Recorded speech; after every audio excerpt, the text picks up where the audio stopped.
आता है।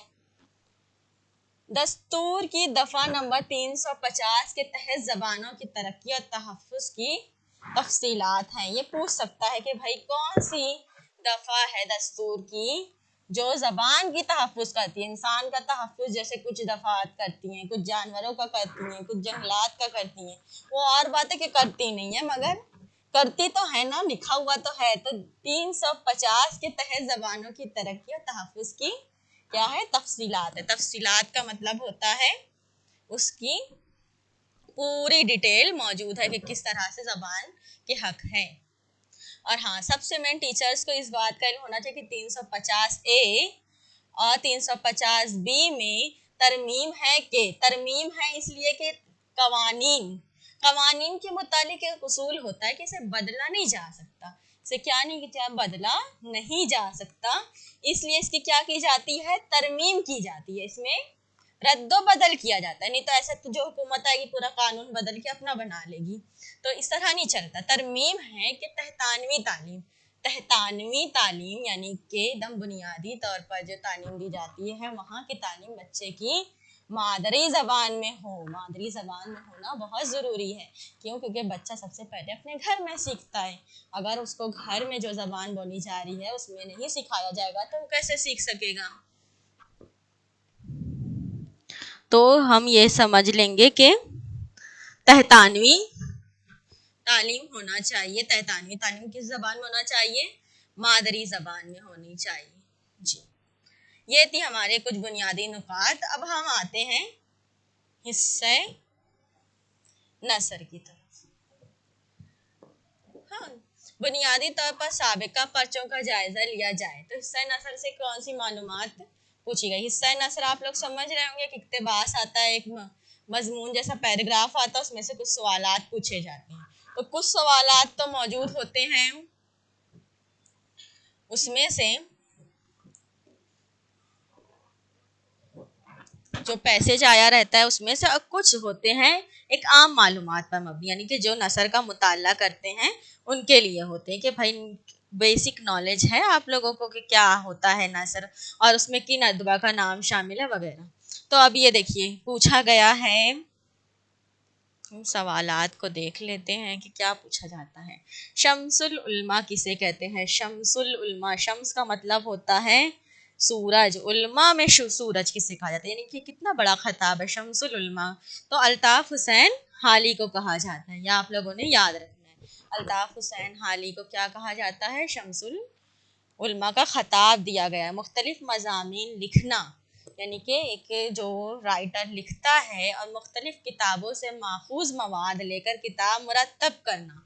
एक होता है कि आपने लिखा, अब उसके बाद आपने किताब भी मुरतब की, उसको एक जगह पर किया भी, तो उसे क्या कहते हैं, उसे कहते हैं तसनीफ़ व तालीफ। आप लोगों को मिलता जुलता बहुत सा दिया मुतबादिल जाएगा, तसनीफ़ व तदवीन, तसनीफ़ व छपाई, मगर आप लोगों ने क्या डालना है, तसनीफ़ व तालीफ।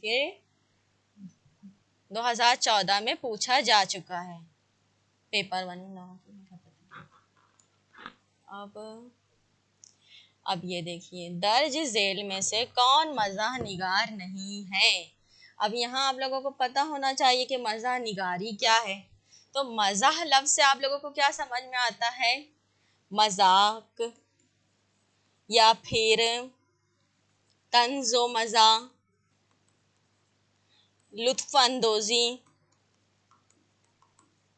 तो ये सब अल्फाज आता है जहन में। तो मज़ा निगार वो होता है जो हंसाता भी है, और सिर्फ हंसाता नहीं हो, कोई मस्खरा या जोकर नहीं होता, वो ये करता है कि बात में तंज़ व मज़ा के ज़ाविये पेश करता है, जैसे अपनी आम रूटीन में भी होते हैं। हम आम तौर पर सोशल मीडिया पे भी कुछ 2-3 जुमलों पर मबनी लतीफ़े पढ़ते हैं। मज़ा निगार नहीं है ये, इसके लिए हमें पता होना चाहिए कि कौन मज़ा निगार है। जब यही नहीं इल्म होगा कि मज़ा निगार कौन है, तो फिर ये कैसे पता चलेगा कि कौन नहीं है। तो इसके लिए देखिए, मुश्ताक अहमद यूसुफी का नाम तो हम सभी जानते हैं, ये पक्के मज़ा निगार हैं।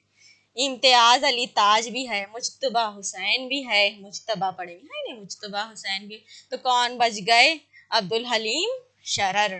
तो अब्दुल हलीम शरर क्या नहीं है, मज़ा निगार नहीं है।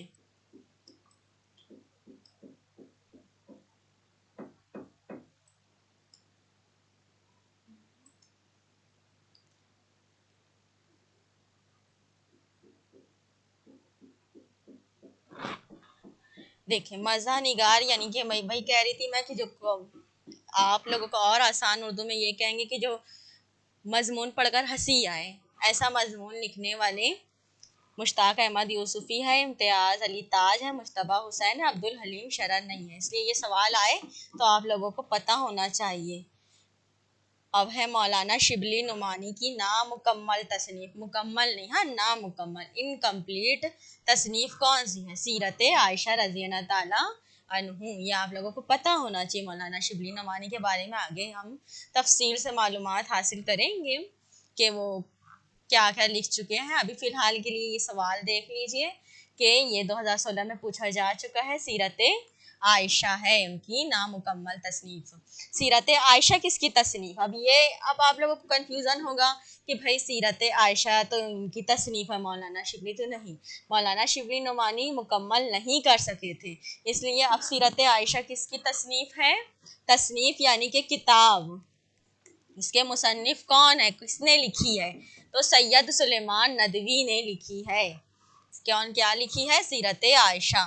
खुतबात अहमदिया के मुसन्निफ कौन है? ये सर सैयद अहमद खान है। सर सैयद अहमद खान के मुतालिक बहुत सवालात पूछे जाते हैं। ये 2016 में पूछा गया है। इसके अलावा भी उनके मुतालिक बहुत सवाल पूछे जाते हैं, तो उसका मुताला हम उस वक्त करेंगे जब हम मुसन्निफीन के बारे में पढ़ाई करेंगे। तो खुतबात अहमदिया के मुसन्निफ है सर सैयद अहमद खान। यादगार गालिब, ये सवाने किसकी तसनीफ है? यहाँ पे किन की बात हो रही है? मिर्ज़ा गालिब। यादगार गालिब यानी कि जिन जो पढ़ने पर हमें किनकी याद आए, किसके मुतालिक होगी? ये मिर्ज़ा गालिब के मुतालिक होगी। तो यादगार गालिब है मिर्ज़ा गालिब के मुतालिक। और ये सवाने, सवाने लफ्ज़ से आप लोगों के जहन में क्या आ रहा है? सवाने मतलब क्या? सवाने कहते हैं उसको जो किसी और शख्स के बारे में लिखी जाए, उसकी ज़िंदगी के हालात के बारे में लिखी जाए, जिसमें उनकी ज़िंदगी के उतार चढ़ाव, उनकी शख्सियत, उनके हर पहलू पर बात की जाए।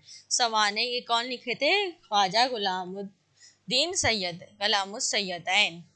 तो सवाने और आप बीती में एक फ़र्क होता है। सवाने निस्बत आप बीती। अगर आप बीती होती तो मिर्ज़ा गालिब खुद लिखे होते कि मैं ये किया, मैं ये हुआ, मैं ये देखा, मैं ये ज़िंदगी में उतार चढ़ाव को देख चुका हूँ। मगर सवाने कोई और लिखता है। सवाने ऐसा रहता है कि जो सवाने कुछ खतूत, कुछ मुरासले इसके बुनियाद पर लिखी जाती है। जैसे कि उस वक्त के जो खतूत मिले, जो मिर्ज़ा गालिब को लिखे जाते थे, हमको भी पढ़ाए गए हैं। मिर्ज़ा गालिब के खतूत तो बड़े मशहूर है। तो ये किस तरह से होता है कि जब वो सब जमा किए जाते हैं तो पूरा हालात ज़िंदगी उभर कर सामने आता है कि मिर्ज़ा गालिब कर्जा ले रहे थे, उनके हालात अच्छे नहीं थे, उनको आम पसंद थे, वो आम बड़े शौक़ से खा रहे थे, उनकी गज़ल शाया हुई थी, उसमें इतना उनको मुआवजा मिला था। ये सब अपने को पता कैसे चलता है? जब खतूत मिलते हैं उस वक्त की। तो सवाने किस सबूत पर होती है? ये खतूत और मुरासले। मुरासले मतलब जो उस वक्त के अखबारात में उनके मकाले शाये होते होंगे, उनकी जिसकी भी सवाने होती है वो यही चीज़ों पर मबनी होती है। ख्वाजा गुलामुस सैयदैन ने यादगार गालिब लिखी थी। लगे हाथों मैंने आप लोगों को बता दिया है कि सवाने क्या होती है, ये आप लोगों ने याद रखना है। उर्दू का पहला सफ़रनामा। सफ़रनामा कहने में ही समझ में आता है कि बंदा एक सफ़र कर रहा है और अब उसकी वो रिपोर्ट पेश कर रहा है कि भाई वो अपने सफ़र में क्या क्या देखता है। तो सफ़रनामा अजाइबात फ़रहंग, जिसके मुसन्निफ है यूसुफ खान कंबल पोश। अभी क्या पूछा गया था? इतना पूछा जाएगा कि उर्दू का पहला सफ़रनामे का नाम क्या है? तो क्या नाम है? अजाइबात फ़रहंग, जिसके मुसन्निफ कौन है? यूसुफ खान कंबल पोश। कंबल पोश यूसुफ खान। आप लोगों ने बस ऐसे याद रखना, कंबल पोश याद रखना, आप लोगों को नाम याद आ जाएगा। अभी ये पूछा कि भाई क्या नाम है, कल को ये पूछ सकता है कि इसके मुसन्निफ कौन थे। तो इस तरह से आप लोगों को बुनियादी चीज़ें याद रखनी है कि कौन सी तसनीफ सबसे पहली थी। पहली तो बंदा याद रखता है, आखिरी का तो कुछ अता पता नहीं है, और दरमियान भी जाने देते हैं। तो पहली तो याद रखना है कि भाई उर्दू का पहला सफ़रनामा, यानी कि कोई सफ़र किया, उसकी रुदात को पूरा लिखा कि मैंने सफ़र के दौरान ये देखा, ये किया, ये खाया, यहाँ पे ऐसा महसूस किया, यहाँ के लोग ऐसे थे, पूरी तफसील पेश की। तो ये पहला सफ़रनामा यूसुफ खान कंबल पोश ने लिखा। अब देखें कुछ सवाल तो हम लोग देख लिए कि किस तरह के सवालात पूछे जाते हैं। अब जो सवालात अगर आप लोग देखें, गौर करें, मैं अभी उर्दू के पर्चे की बात कर रही हूँ, तो सवाल जल्दी रिपीट नहीं होते हैं, वही सवाल नहीं पूछे जाते जो इससे पहले पूछे जा चुके हैं, या तो उनके तर्ज को बदल दिया जाता है, यानी कि वो जिस तरीके से पूछे गए थे दोबारा उसी तरीके से नहीं पूछे जाते, क्योंकि ये महाटीटी, ये कोई बच्चों का खेल नहीं है कि वही वही चीज़ें उठा के सवाल बना दी जाए। प्राइमरी के बच्चों या अपने सेकेंडरी के बच्चों का पेपर नहीं तैयार हो रहा है और मवाद बहुत ज़्यादा है, तो उनको क्या जरूरत है कि दोबारा वही वही मवाद को शाया करें, वाह वही सवाल पूछे जो पहले पूछ चुके हैं। तो हम लोगों को ये फॉर ग्रांटेड नहीं लेना है, ऐसे उन हल्के में नहीं लेने का कि भाई हम साबिका पर्चों को पढ़ लिए तो वही में से कुछ पूछा जाना है, तो ऐसा कुछ नहीं है। आप लोगों को बुनियादी मालूमात हर सिनफ सुफन के बारे में रहना चाहिए। जैसे कि आप लोगों को बात समझ आ रही है, अगर आ रही है तो कमेंट में बताएं कि भैया आप लोगों को बात समझ आ रही है मेरी। तो देखें बात ये हो रही थी कि अभी जैसे सवाने के बारे में पूछा गया और भी पूछा जा चुका सफ़रनामे के मुतालिक, तो हमारा काम ये है कि हम जो उर्दू की बुनियादी मालूमात है वो हासिल कर लें। अब नसर की सबसे कदीम सिनफ का जायज़ा लें तो वो क्या है, दास्तान है। दास्तान ख़त्म होने वाली है। जॉन एलिया का शेर है, तो मेरी आखिरी मोहब्बत हो। तो भाई दास्तान है क्या जो ख़त्म होने वाली, तो दास्तान होती है बड़ी तवील। ये सिनफ जो आई है ना, वो अरब और यूनान से आई है। खूब लंबी लंबी दास्तान है, कई रातों पर अल्फ लैला। अल्फ लैला का क्या मतलब होता है? अल्फ का मतलब होता है हजार, लैला यानी कि रात, हजार रातों पर मबनी दास्तान, यानी कि हमारी अम्मियाँ जो कहानी सुनाती थी तो वो एक रात थोड़ी सी होती थी, सो गए, खत्म कहानी। मन नहीं जी, यहाँ हजारों रातों पर मबनी कहानी। उसके बाद ये हुआ है कि एक चीज़ की बहुत ज़्यादा गहराई से मालूमात होती है, तो इसमें क्या होती है, मंजर और किरदार निगारी बहुत तफसीलन बयान की जाती है। क्यों तफसीलन बयान की जाती है? ताकि वो समा बन जाता है, बंदे को ऐसा लगता है कि वो उस वक्त मौजूद रहा है, वो सब कुछ उसकी नज़र के सामने आते जाता है। तो दास्तान का क्या है कि उसमें बड़ी तवालत होती है। ये कहाँ से आई है? अरब और यूनान से आई है। ये कदीम है। कदीम सन्फ इसलिए इससे भी समझे कि आज के वक्त में किसी के पास इतना वक्त नहीं है कि वो लंबी लंबी दास्तानें सुना करे, मगर उस वक्त होता था। अब मुल्ला वजही की सबरस को दक्कन की सबसे मशहूर दास्तान माना जाता है। मुल्ला वजही की कौन सी है? सबरस। अभी हम जैसे देखें कि सफ़रनामा कभी पूछ लेता है, कभी कुछ पूछ लेता है, तो इस तरह से हमें ये सब मद्देनजर रखना है कि मशहूर दास्तान कौन है। या ये पूछा जा सकता है कि भाई दक्कन की सबसे मशहूर दास्तान किसे माना गया है, तो मुल्ला वजही को माना गया है।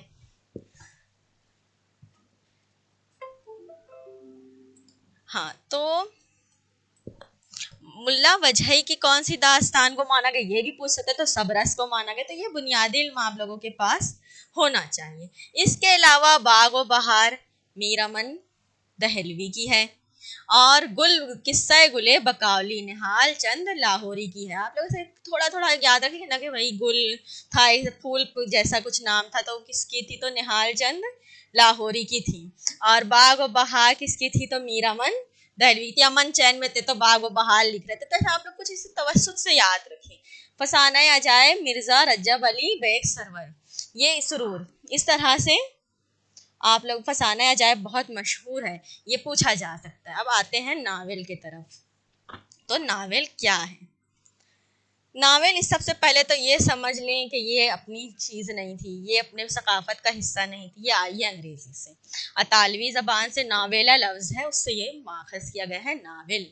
नावल ये आई दास्तान। अब देखें पहले का वक्त गुजरा, लंबी लंबी दास्तानें, अल्फ लैला, हजार रातों पे मबनी दास्तानों का वक्त किसी के पास नहीं था, तो अब उसको तवालत को कम करना था। कहानी किससे? तो हर अदब का हिस्सा रहे, मगर इसको तवालत को कम करके नावल किया गया। दास्तान से मुख्तसर मगर प्लॉट के एतबार से मुकम्मल होती थी, यानी इसका प्लॉट जो होता था, कहानी अपने आप में मुकम्मल होती थी, किरदार निगारी, मंजर निगारी, सब कुछ मुकम्मल होता था, मगर ये छोटी होती थी। अब भले से इसमें नावेल्ट भी आ गए, अफसाने फिर आ गए, ये दिन ब दिन छोटा हो रहा है। हाँ, नावल नावेल्ट, फिर अफसाने, फिर अफसानचे, अब देखते हैं अब और कितना छोटा इसको करते हैं, जो कि अब सोशल मीडिया पर हो भी रहा है छोटा, 2-3 जुमलों पर मबनी भी बातें कर दी जाती हैं। अब ये देखेंगे कि डिप्टी नज़ीर अहमद। डिप्टी नज़ीर अहमद क्या है? डिप्टी नज़ीर अहमद पहले नावल नगार हैं जिनका नावल तौबतुन नसू इब्नुल वक्त काफ़ी मशहूर हुआ है। डिप्टी नज़ीर अहमद का नाम आप लोगों ने याद रखना है क्योंकि ये पहले, और मिरातुल उरूस भी इन्होंने लिखा था, वो भी बहुत मशहूर है। अब आते हैं फ़न के एतबार से। और जितनी कदीम देखेंगे आप, पहले नावल, पहली दास्तान, पहला सफ़रनामा, ये अपने फ़न के एतबार से मुकम्मल नहीं थे। जब कोई चीज़ नई नई वजूद में आती है तो एक खाम मवाद की तरह होती है, उसमें इतनी सफाई, इतनी नफासत, इतनी तफसील नहीं होती जितनी बाद में आते जाती है। बाद में तसहीह होती है, सुधार होता है। तसहीह यानी कि सही करना, अभी आप लोगों ने कहना कि उर्दू मुश्किल है, तो फिर तसहीह यानी सही करते गए थे। तो फ़न के एतबार से यानी कि नावल के जो फ़न है उस पर जो पूरा उतरता है, वो कौन सा नावल है? उमराव जान अदा, जिसके मुसन्निफ़ कौन है? मिर्ज़ा रुस्वा। मिर्ज़ा रुस्वा का नाम भी आप लोगों ने कोशिश करना है कि आप लोगों को याद रहे। उमराव जान अदा, रुस्वा। रुस्वा वैसे भी ये लफ्ज़ याद रह जाता है बहुत, रुसवाई अमूमन बोला जाने वाला लफ्ज़ है। नावल निगारी में इंतज़ार हुसैन का नाम क्या है? अहम है। इंतज़ार हुसैन का मामला ऐसा है कि इनकी जो तसानीफ़ है वो अपने आप में बड़ी अहमियत रखती। क्यों? क्योंकि ये इतनी कदीम नहीं है कि हम लोग उससे रब्त नहीं महसूस कर सकें ना, इतनी जदीद है कि उसमें सकाफ़त, माहौल इतना नज़र नहीं आए। तो इंतज़ार हुसैन का मामला तक़सीम से शुरू हुआ है। हिंद और पाक की तक़सीम पर मबनी इनके बेशुमार नावल हैं। मैंने अपने तौर पर जो आगे समंदर है, आखिरी आदमी और चांद गहन, ये सब पढ़ा हुआ है, और इसमें सब में ज़्यादातर वो बयान करते हैं कि किस तरह की मायूसी, किस तरह का इज़्तिराब उस वक्त आ गया था लोगों के दरमियान में। तो इनके नावल अहम हैं, इसलिए भी अहम हैं कि एक तो ये बहुत ज़्यादा जुड़े हुए हैं आज के माहौल से, उन रंजिशों से जो अब पैदा हुई। पहले समाज में इतनी रंजिशें नहीं थी। अस्सलाम वालेकुम खान शगुफ्ता जी, वालेकुम अस्सलाम, जीते रहें। हाँ, तो नावल निगारी इंतज़ार हुसैन का नाम अहम है। उनके नावल बस्ती, बस्ती बहुत मशहूर है। हाँ, ये अपने आप में बहुत मशहूर है, इस पर ड्रामा भी शायद बन चुका है। हाँ जी, शायद बन चुका है इस पर ड्रामा। आगे समंदर है, वो जो खो गए, जर्द कुत्ता, आखिरी आदमी, पसमानदा। नहीं, आप लोगों ने एक सरसरी नज़र डालनी है। पता है कोई कोई चीज़ बहुत पढ़े रहो वो याद नहीं आती, और कभी कभी कोई चीज़ पर सिर्फ नज़र डाले रहो वो याद आ जाती है। तो आप लोगों ने बस इस पर नज़र रखने के शहर अफसोस, ये सब मशहूर और मारूफ नावल है। मैं ये नहीं कहती कि आप लोग ये सब याद कर ले पक्का पक्का, नहीं, बस इस पे नज़र रखें कि ये तसनीफ इसकी है। अब है राजेंद्र सिंह बैदी।